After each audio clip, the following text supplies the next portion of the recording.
Hello everybody and welcome to Bath Mat Reviews, where today we are talking about Studio Series Movie 3, Dark of the Moon, Soundwave. Now, this is a pretty good figure. I only got him recently, so, well, recently-ish. Recently enough that I still have the box. And, why don't we take a quick look at that real quick, since I actually have it. Now, this is the box. Good box. Nice artwork. 19 steps. Soundwave. Ooh. Taking it inside. Comes with a base of, like, a display thing. The 51. Yeah, I'm gonna be honest, I don't care about boxes, but if you do, it's a solid box. You can hold stuff in it well. Anyway, now that I've thrown that on the floor, now let's talk about the part that I actually care about. The figure! Yay! So this Soundwave design, I've heard some people don't like it. I think it's different, but I like it a lot. See, I never hated the movies as much as other people do, although, boy, are they flawed. But, like, I grew up on them, so it's a little bit hard for me to hate them, but I also grew up on G1, so I got, like, a perfect mesh, almost, where I don't have hatred for either, or, like, I just like both in their own ways, although one definitely does better story than the other, but the action's good in the live-action movies, although a lot of the recent ones have been a lot better, so I've been liking that. And, yeah, it's a really great design, and in my opinion, of course. And one thing that they did is they gave him a little laser beak. He's so ugly. Ooh. Look at them bug eyes. Imagine. Now, Laserbeak in the movie can turn into, like, everything, it seems like. Including a pink bumblebee at one point. Never explained how he does that. But he sure can, and then he gets killed by a human. Good job, Sam. But, yeah, he comes with this figure, and he can even perch on the arm like that, which I love. I love having that, and that's how I'll probably have him displayed, is just him on the arm, because I like Soundwave with his animals. But, unfortunately, because of the laser beak, he didn't come with a gun.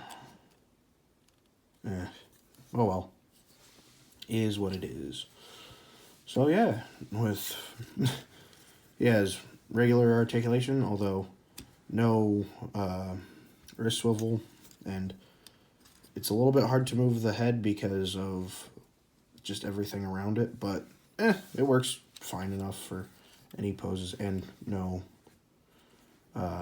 ankle articulation. So actually, now that I think about it, he's surprisingly stunted as far as articulation goes. Never mind. Yeah, like, no, there's a bit. Okay, so there is a calf swivel, a thigh swivel, but it's rather tight. He's fine for articulation. I don't care about articulation much, as long as I can get him into a cool pose. But yeah. So, now, with further ado, let's get on to transformation. Without further ado. So first, take off laser beacon. Whoosh! Him away. So, first, we come to the feet. Like so. We take them and fold them up. Then, we take the rest of the foot and just flip all that back it in, like that. And back it in like that. Then you peg them together. Just get everything lined up right. And that pegs in all fancy like. So then you come up here and unpeg the backpack and slide all that out. Flattening that out. And then you kind of just leave that for now. As you come in and unpeg the chest. And this is a little bit tighter than you'd expect. I'm not exactly sure the best way to unpeg it yet, but I kind of just pull easy on clear plastic. I hate that. But yeah, so now that that's done, you bring all this back. Arms in the way here. Bring this all back and up and in like that. And then that all pegs in. So this part right here is a very important orientation to have, right? The first time I transformed him, well, I didn't have that exactly right, and unfortunately I bent one of the pegs back. It's basically broken before I realized, but oh well. It doesn't affect anything, thankfully, but, you know, a broken figure still kind of sucks even anyway.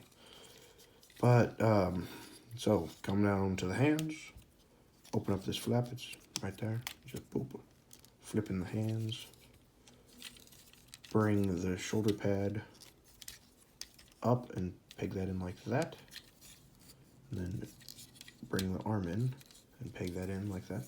Weirdly enough, I was thinking like, oh, I guess you can probably just bring that down like that. Oh yeah, flip out this and fold in the hand. But nope, it has to be up to line that up right, which is kind of cool.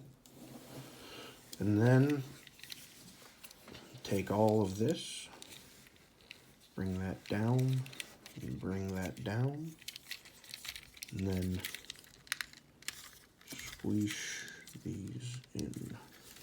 It's a little bit harder to see on camera, but pop that in, and then pop this in, lining that all up.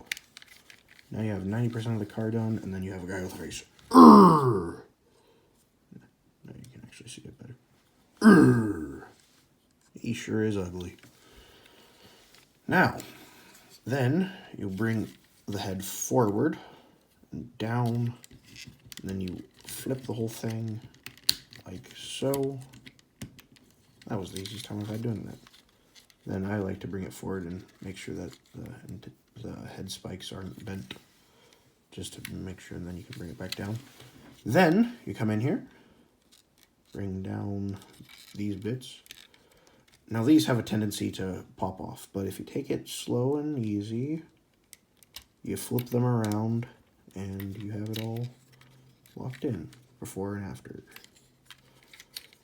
So yeah, bring them down and pray it doesn't pop out. And woo, yay.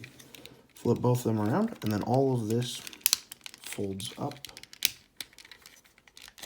And voila. You have the car. And boy, is it a nice car.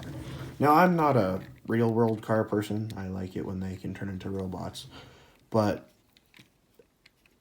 I do like I like how cars look. I may not know much about them, but boy, do I know a nice car when I see one. Now this is, and let me pull out the, I looked this up to get it right. So if it's wrong, blame Google. 2011 Mercedes-Benz SLS AMG GT. What does that all mean? I have no idea. But I guess it means it's a good-looking car. So, yeah. Very fun. And then you can take Laserbeak, fold his legs back, and then here you can just peg right into the top, like that. So now Laserbeak can, you can pick up the car and, but yeah, oh, I just realized you can see the hands right there. Nope, those are the thighs, my bad. And the hands are down here. Well, that's interesting. So yeah, this has been Bathmat Reviews. Bye.